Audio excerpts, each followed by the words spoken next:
me personally, as many people know, I support the Bears. They had some horrible injuries. As you indicated, Jay Cutler was injured in, I believe, the second quarter. Yeah, more towards the beginning of the second quarter. He had a groin. Not a groin injury, but a groin. So he was out for the rest of the game. He was 3 of 8 for 28 yards. So Josh McCown came in, who was he's a traveler in the NFL. But the injuries that they had after that is pretty much what gave the game away. Not necessarily gave the game away, it hurt their chances immensely. Charles Tillman was out, starting corner, who's a Pro Bowler almost every year. And that came after he had a huge pick.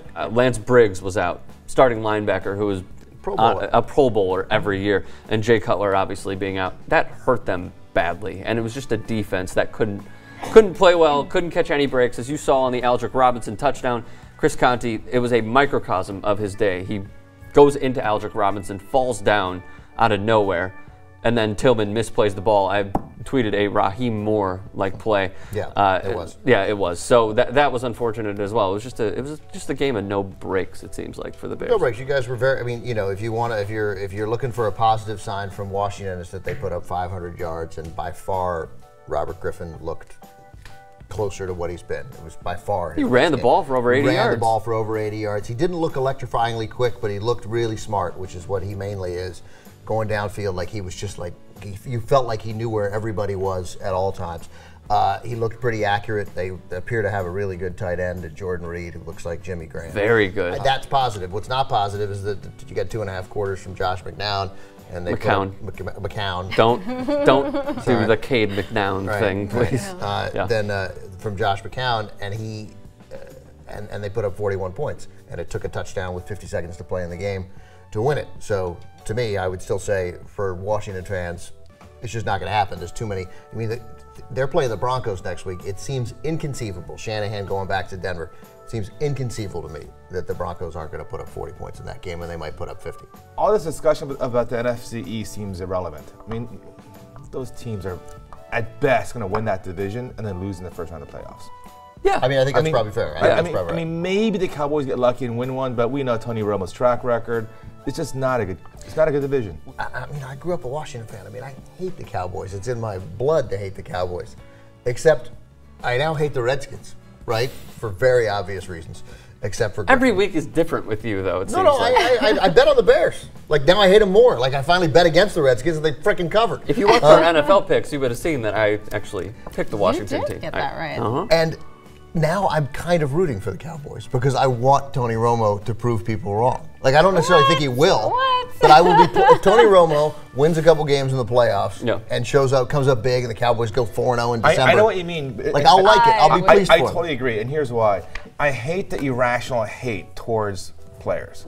And I think Tony Romo gets irrational hate from people like JR. And I think Peyton Manning gets irrational hate from people like Jank. So I want Tony Romo and Peyton Manning to win, just to shut them up. I want a Cowboys Broncos Super Bowl right now. where they both throw for 500 yards and never make a mistake. Yeah. You don't want 19 punts? Is that what you're saying? No, I want Holiday to win it on a 100-yard punt return. You know. I still hate the Cowboys, and I don't want to see Romo have any success. The Redskins, I don't hate them that much because they have been irrelevant for the most part up until last season. That's right. So, because how old are you? I am 30.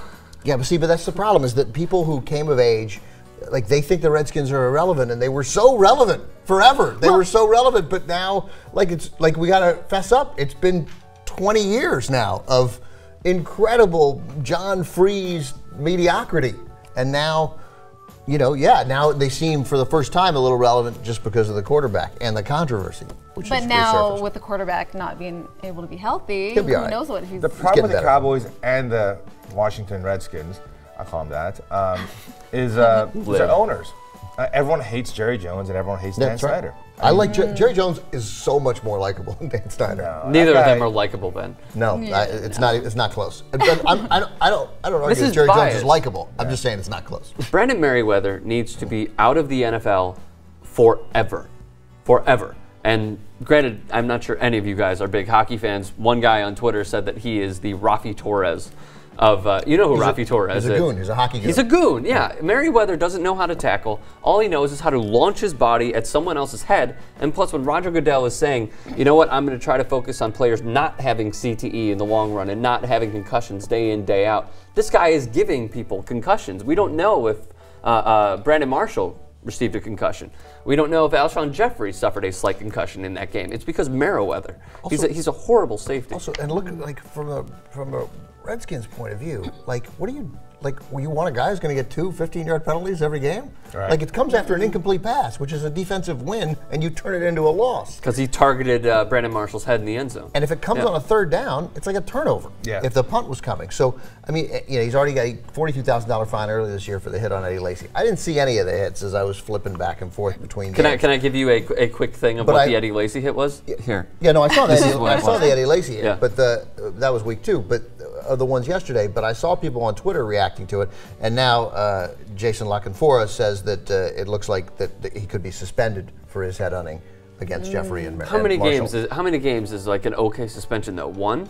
You suspended 1 game? That's not going to teach him a lesson. He has a track record of doing this. Well, keep in mind, I saw it in New England. I saw it in Chicago. I'm seeing it now with Washington. No, I mean, if you get suspended for a game and you make $3 million a year, that's 1/16 your salary. It's not nothing. Well, I think something needs to be done. You know, maybe one suspension isn't enough, but there's players, not just him, Dante Robinson, Dominic Hong-Soo, like plays that you know they have that malicious intent when they're making those hits. I don't even think Ndam Kong-Soo has. He has somewhat of malicious intent, but No, He has a track record. Stop. Calm down. It's just the way that he plays and the way his demeanor on the field. When he's trying to tackle a guy, he won't necessarily try to like a arm tackle him or anything like that or wrap him up. He is going to try to take the quarterback by his jersey and throw him over his body and down on the ground. Well, that's not.